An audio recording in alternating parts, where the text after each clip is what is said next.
Ihim Bisem Yesua Hamasiah. Salam sejahtera di dalam nama Tuhan Yesus Kristus. Bersama saya Pendeta Henry Tandianta MPS. Kali ini kita akan membahas sebuah tema 7 alasan Tritunggal harus bubar. Pak Pendeta HTD, kok Pak Pendeta HTD benci banget dengan Tritunggal sih? Bukan soal benci, tetapi kebenaran kan harus dinyatakan.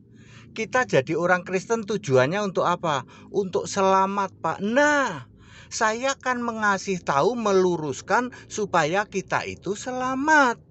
Bahwa Tritunggal itu harus dibubarkan. Ya, karena saya menyatakan kebenaran berdasar Alkitab. Boleh dong, boleh. Ya, jadi bukan ini menunjukkan bahwa Anda ini Pak Pendeta HTD itu sangat benci terhadap Tritunggal, karena harus menyatakan kebenaran. 7 alasan Tritunggal harus bubar, ya. Nomor 1, ya, Tritunggal itu bukan kebenaran. Nah, kan bukan kebenaran, ya. Yohanes 17 ayat 17, firman-Mu adalah kebenaran. Jadi kebenaran itu Alkitab dong, firman-Mu, betul. Yohanes 14 ayat 6, Yesus adalah jalan dan kebenaran. Jadi kebenaran itu Yesus dong, betul.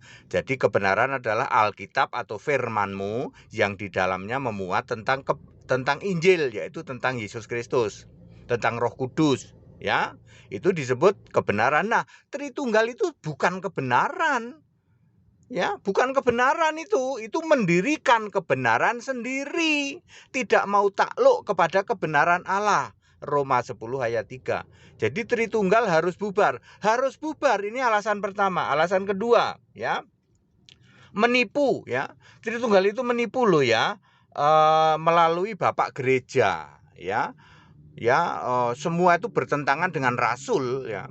Rasul itu nyembah Yesus, ini Bapa Anak Roh Kudus, baptisan Bapa Anak Roh Kudus, semua itu adalah tipuan-tipuan dari iblis melalui bapak-bapak gereja di era abad 1 sampai abad 3, ya.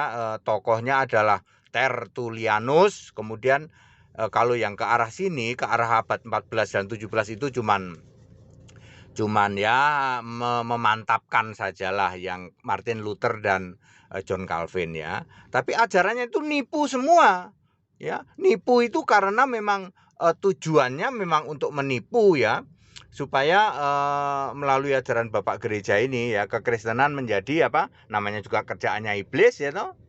Tidak berkembang gitu. Pengennya sih begitu, ya. Nomor 3, menyesatkan, ya. Menyesatkan ini menolak Yesus Kristus satu-satunya Allah, ya. Ketika rasul-rasul hidup pada zaman Yesus sudah naik ke surga, maka Allah yang disembah adalah Yesus Kristus. Makanya Roma 16 ayat 27 di situ ada Yesus Kristus, satu-satunya Allah yang penuh hikmat. 1 Yohanes 5 ayat 20, Yesus Kristus Allah yang benar dan hidup yang kekal. Jadi Tritunggal menyesatkan, makanya harus bubar. Nomor 4,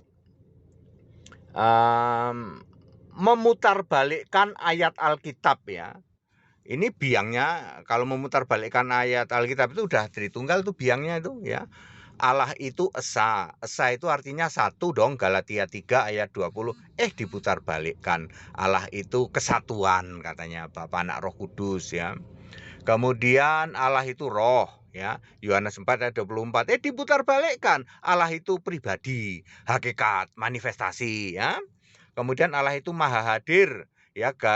Ibrani 4 ayat 13 diputarbalikkan. Allah itu terbatas. Kalau Bapa itu ya di sana doang, kalau Anak itu di sini, kalau Roh Kudus itu muter-muter, katanya, ya. Kemudian 1 2 3 4, nomor 5 adalah menolak janji Allah. Janji Allah itu adalah Kisah 4 ayat 12, Filipi 2 ayat 9 dan 10, bahwa keselamatan itu di bawah kolong langit itu hanya dalam nama Yesus. Semua tunduk itu dalam nama Yesus. Tetapi orang mengatakan bahwa Bapa. Kemudian yang keenam menunjukkan sinode, pemecah belah. Nomor 7 itu hujat Roh Kudus, sebab menolak Yesus Kristus satu-satunya Allah. Menolak Yesus Kristus adalah Roh Kudus. Itu 7 alasan Tritunggal harus bubar. Tetap bersama saya, Pendeta Hendy Tandianta MPS. Haleluya. Amin.